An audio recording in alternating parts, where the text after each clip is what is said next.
दोस्तों, सबसे पहले सब्सक्राइब करें, नोटिफिकेशन बेल दबाएं और सबसे पहले वाली ऑप्शन ऑल करें, जिससे हमारी आने वाली नई वीडियो की नोटिफिकेशन आपको फ़ौरन मिल जाएगी।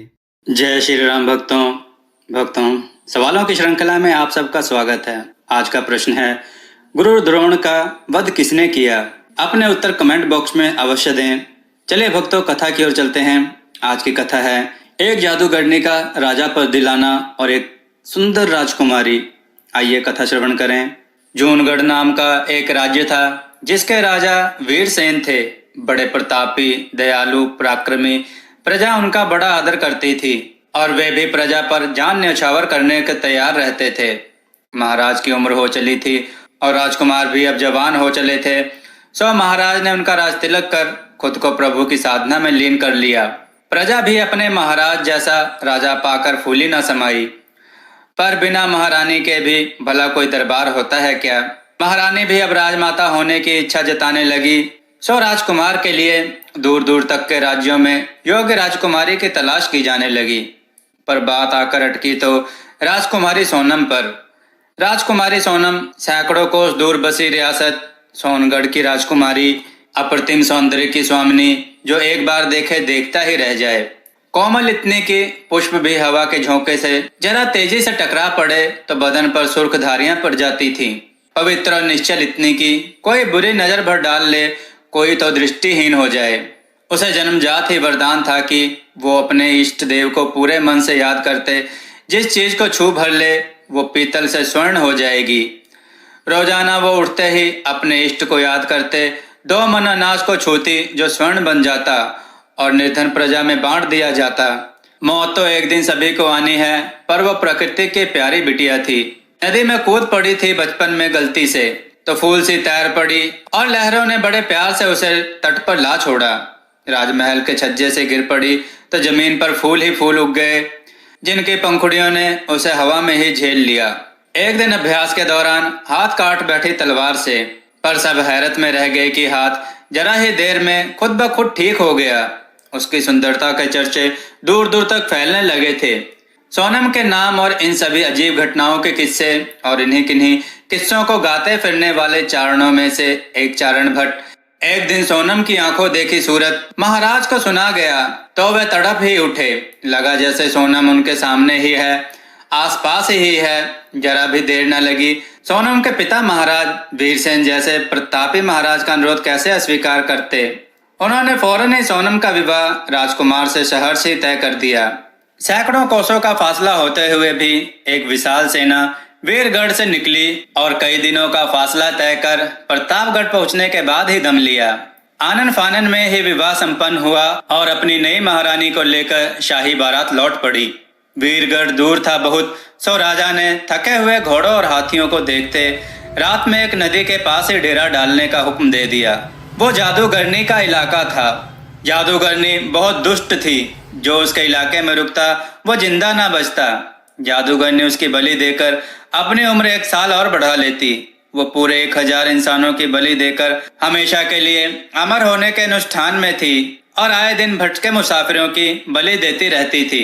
महाराज और उनकी प्रजा को तनिक भी भान ना था कि उन्होंने डेरा गलत जगह लगा लिया है। देर रात जादूगरनी जब अपनी गुफा से निकली तो सैकड़ों इंसानों और जानवर देखकर पहले तो उसके मुंह में पानी आ गया, पर जब उसने राजा को देखा तो उस पर मोहित हो उठी। धमकता तेज, गठीला बदन, शाही आन बान। जादूगरनी को पता करने देर न लगी कि यह शाही सेना किसकी है। उसने अपनी गुफा में जाकर तंत्र मंत्र विद्या शुरू की और सभी एकाएक बेहोश हो गए। कुछ देर बाद जब वो निकली, सब सो रहे थे। उसने गहरी नींद में सो रही राजकुमारी सोनम को उठाया और पास ही नदी में ही ले जाकर फेंक दिया और तंत्र विद्या से एक सुंदर स्त्री का रूप धारण कर सोनम के वस्त्र पहने और सोनम के शयन कक्ष में सो गई। तड़के ही सब हैरत में उठे, पर जल्द ही सब व्यवस्थित हो गया।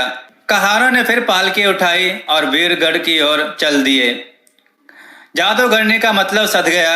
उधर सोनम नदी में गिरते ही कमल के फूल में बदल गई और अब वो कमल का फूल नदी में बहता बहता उनके पीछे पीछे वीरगढ़ की ओर बढ़ा जा रहा था। वीरगढ़ पहुंचते ही प्रजा ने राजा का भव्य स्वागत किया। पूरा राज्य खुशियों में डूब गया। प्रजा के लिए शाही खजाने के द्वार खुल गए। हर और उत्सव और नाच गान धूमधाम होने लगा।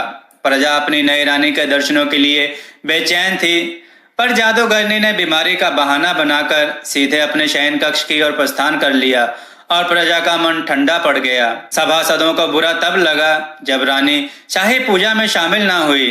पुरखों से चली आ रही परंपरा थी ये। सब राजकुमारी सोनम के व्यवहार पर जरा बहुत चकित तो हुए, पर राजकुमारी सोनम की बीमारी के नाम पर किसी ने शिकायत नहीं रखी और महारानी ने ही अनुष्ठान किया। राजा सोनम से मिलने को बेचैन थे, पर रानी ने बीमारी का बहाना करके उन्हें शयन कक्ष में आने से इनकार कर दिया। वो अपने तांत्रिक अनुष्ठान में थी, जिसके लिए उसका लोगों की बलि देना अब भी जारी था। अनुष्ठान पूरा होने तक उसे राजा से बचना था, वरना उसे असलियत का पता चल जाता। वैसे भी उसने सोनम का चेहरा देखा नहीं था रात के अंधेरे के कारण, पर एक वो बहुत ही सुंदर लड़की के रूप में रह रही थी। पर रात होते ही उसका नकली रूप चला जाता, उसे असली शक्ल में आना पड़ता। इसलिए कैसे आ सकती थी वो राजा के सामने। अनुष्ठान पूरा होने के बाद जरूर वो इतनी शक्तिशाली हो जाती कि किसी भी रूप में पूरी उम्र रह सकती थी। जादूगरनी का यह अजीब सा व्यवहार सबको खला जब उसने महल के तमाम शीशे हटाने का फरमान दे दिया। उसने पूरे कक्ष तो क्या, पूरे महल में ही एक भी शीशा बर्दाश्त न था, क्योंकि शीशे में उसकी असली शक्ल नजर आती थी। लोग अब उसके व्यवहार पर कानाफूसी करने लगे थे। उधर सेना के साथ बहते आया कमल का फूल अब शाही बावड़ी तक आ पहुंचा था। दमकता सोने सा फूल उसके शाही तालाब में आते ही पूरा राजमहल खुशबू से महक उठा। खुशबू इतनी की जो देखता तोड़ने मचल जाता, पर पास पहुंचते ही वो गप से डूबता और गायब हो जाता। जाने कितने तो उसे तोड़ने के फेर में डूबते डूबते बचे। एक दिन राजा स्नान कर रहे थे, कमल का फूल बहते बहते आया और उनके पैरों में जा टकराया। राजा के हाथ बढ़ते ही फूल उनके हाथ में खुद ब खुद जा लगा। राजा उसे बड़ी सावधानी से तोड़कर ले आए और उसे शाही कुंड में रख दिया। बस उसी दिन से एक और जहां पूरा राजमहल अद्भुत खुशबुओं से महकता, तो वहीं जादूगरनी का जीना दूभर हो गया। जब भी वो पास से गुजरती, इतनी भयंकर बदबू छूटती कि उसकी नाक ही सड़ जाती। उसने गौर से फूल की शक्ल में सोनम को देखा तो उसका सिर पिट गया। देर रात वो अपने कक्ष से उठी, छिपते छिपाते शाही कुंड तक पहुंची। उस स्वर्ण कमल को तोड़ तोड़कर उसके टुकड़े टुकड़े किए और राजमहल की खिड़की से पिछवाड़े की बगिया में फेंक दिया। पर सोनम तो सोनम थी, धरती मैया की बेटी। जहां जहां फूल के टुकड़े गिरे वहां खुशबूदार भाजी उग गई। इतनी ताजा सब्जी की शाही रसोइया उसे बनाने के लिए शाही रसोई में ले आया। और यह क्या, रसोइये ने भाजी पतीली पर चढ़ाई ही थी कि उसमें से आवाज आने लगी, खदर बदर भाजी चुरे जादूगरनी राज करे, खदर बदर भाजी चुरे जादूगरनी राज करे। जादूगरनी अपना सिर पीटते भागी भागी आई। उसने अपने सिपाहियों को आदेश दिया कि वे इसे राज्य की सरहद के बाहर कहीं दूर गाड़ आए, किसी को खबर ना हो। और फिर भैरव भैरव जपती शयन कक्ष में घुस गई। सैनिकों ने एक दूसरे को विस्मय से देखा। उन्हें कुछ समझ न आया, पर महारानी की आज्ञा कैसे टालते। लिहाजा वे उस भाजी के पात्र को लेकर राज्य की सीमा तक गए। एक सूखे आम के पेड़ के नीचे उन्होंने उस भाजी को गाड़ा और लौट पड़े। उधर सोनम से परेशान जादूगरनी का जाप जारी था। अजीब ही तो है कि सालों से राज्य की सरहद के बाहर सूखकर अब गिरा तब गिरा वो आम का पेड़ एकाएक हरिया उठा और उस पर बिना मौसम के आम लग गए। खुशबूदार रसीले आम सोने से दमकते, निकलते ही 2-4 दिनों में ही पक जाते और दूर दूर तक उनकी खुशबू ऐसे फैलती कि लोग बावले होकर उसके पास खींचे चले आते।